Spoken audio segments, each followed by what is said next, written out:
परमेश्वर ने दशमांश क्यों बनाया? दशमांश का परमेश्वर को पैसे देने से कोई संबंध नहीं है। परमेश्वर को आपसे कुछ नहीं चाहिए। आप परमेश्वर को कुछ दे भी नहीं सकते। धरती पर जो कुछ भी है पहले से ही परमेश्वर का है। परमेश्वर को हमसे कुछ नहीं चाहिए। पर जब परमेश्वर ने कुछ निर्धारित किया तो वो इसलिए नहीं कि वो उसे चाहिए।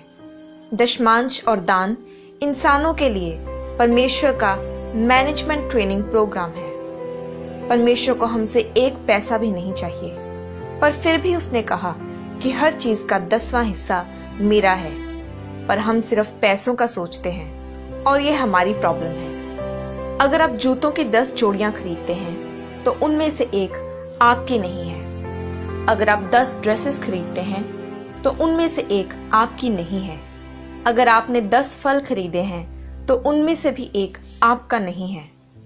अगर दिन में आपको 24 घंटे मिले हैं तो 2 घंटे 40 मिनट आपके नहीं हैं। आप रोज चोरी करते हैं, अगर आप 2 घंटे 40 मिनट परमेश्वर का समय उसे नहीं देते।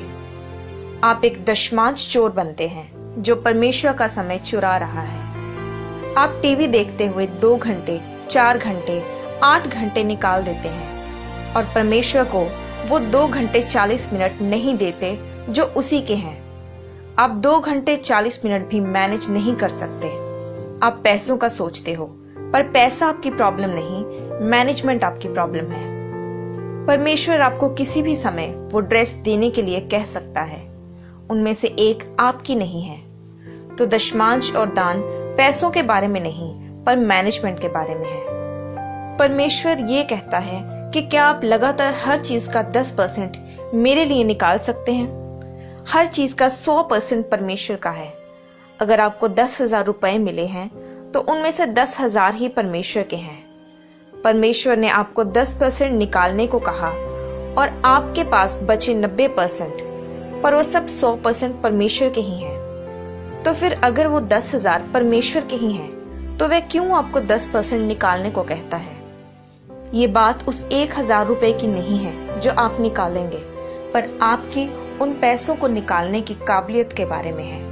आपकी मर्जी, आपके कंट्रोल, आपके उस पैसों को निकालने के डिसिप्लिन के बारे में है। वे आपके डिसिप्लिन के पीछे है। अगर आप वे 10% अच्छी तरह से मैनेज कर रहे हैं तो वह आप पर बाकी के 90% के लिए भी खुशी से भरोसा करता है।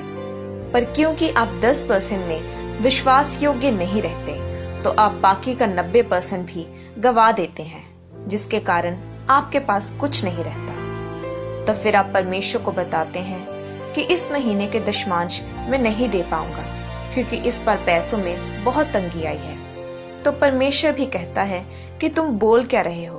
तुम्हारा उद्धार, तुम्हारी सैल्वेशन उस टाइथ में ही है। अब हम देखेंगे कि दशमांश देने से आपके जीवन पर क्या असर होता है। इनमें से हर शब्द मैनेजमेंट के लिए है। अगर आप अपने दशमांश और दान समय पर देते रहें तो पहले जो आपके जीवन में आता है वो है अकाउंटेबिलिटी, यानी हिसाब की जिम्मेदारी। दूसरा है डिसिप्लिन। जब भी आप दशमांश निकालते हैं तो आपको हर बार ऐसा करने के लिए कंट्रोल चाहिए। तीसरा ऑनेस्टी। एक टाइथर बनने के लिए आपको ऑनेस्ट होना जरूरी है, क्योंकि आपको कोई नहीं देख रहा सिवाय परमेश्वर के। आप सभी को झूठ बोल सकते हैं, पर परमेश्वर जानता है कि आपने टाइथ दिया कि नहीं। इसका मतलब टाइथ देना आपको ऑनेस्ट बनाता है और मैनेजर्स का ऑनेस्ट होना बहुत जरूरी है। चौथा है डिलीजेंस, यानी आप लगातार इस बात पर काम करते हैं कि आप वे 10% चुराए नहीं, और मैनेजर्स को भी यही करना होता है। पांचवा फेथफुलनेस, यानी वफादारी। मैनेजर्स में यही कमी होती है कि वे वफादार नहीं होते और टाइथ देने के लिए वफादारी की जरूरत पड़ती है। 6वां ट्रस्टवर्दीनेस। आपको हर बार टाइथ देने के लिए परमेश्वर को आप पर हर बार ट्रस्ट करना पड़ता है। मैंने आपको एक मैनेजर के गुण बताए हैं। वे अकाउंटेबल होते हैं, डिसिप्लिन्ड होते हैं, ऑनेस्ट होते हैं, डिलीजेंट होते हैं, फेथफुल होते हैं और ट्रस्टवर्दी होते हैं। प्रभु यीशु मसीह ने एक दिन टॉप क्लास मैनेजमेंट दिखाई।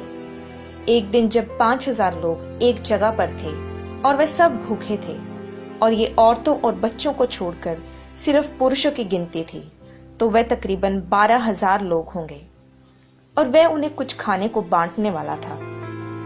मरकुस 6:40 में लिखा कि वे 100 और 50 की टोलियों में बैठ गए, यानी कि ये एडमिनिस्ट्रेशन थी, यानी प्रबंध करना। फिर उसने 5 रोटियां और 2 मछलियां रिसोर्सेज के तौर पर ली। उसकी तरफ देखा जिसके वो रिसोर्सेज थे, फिर प्रशंसा के तौर पर उसका धन्यवाद किया कि वह उन्हें उन रिसोर्सेज को इस्तेमाल करने दे रहा है।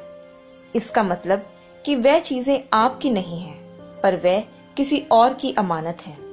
फिर उसने वे अपने चेलों को दी कि वह आगे लोगों को दे, यानी डेलीगेशन, यानी काम सौंपना। लोगों ने वह खाया और वह सब खाकर तृप्त हो गए। ये कस्टमर सर्विस थी और लिखा है कि चेलों ने हर टुकड़ा उठाया। आप ये इमेजिन करें कि 12,000 जन एक खुली जगह पर हैं और रोटियां और मछलियां तोड़ रहे हैं, तो आपको वहां रोटियों के टुकड़े और मछलियों की हड्डियां कैसे इकट्ठी करनी है जो वहां घास में गिरी होंगी। यूहन्ना 6:12 में उसने कहा कि बचे हुए टुकड़े इकट्ठे करके ले आओ कि कुछ भी वेस्ट ना किया जाए। आज लोग वेस्ट करने के कल्चर पर बने हैं और आज भी अगर आप कहीं बफे पर जाएं तो आपको पता है कि आपकी प्लेट छोटी पड़ रही है, पर फिर भी आप अपनी प्लेट को ऊपर तक भरते हैं, बैठकर खाते हैं और आधा खाना प्लेट में ही छोड़ देते हैं। आप एक बैड मैनेजर हैं और परमेश्वर इसे आपके नाम के साथ लिख लेते हैं। यीशु ने उन्हें क्यों टुकड़े इकट्ठे करने को कहा? वे टुकड़े जरूरी नहीं थे, पर वह उन्हें कुछ सिखा रहा था। आप टुकड़े भी वेस्ट नहीं करते।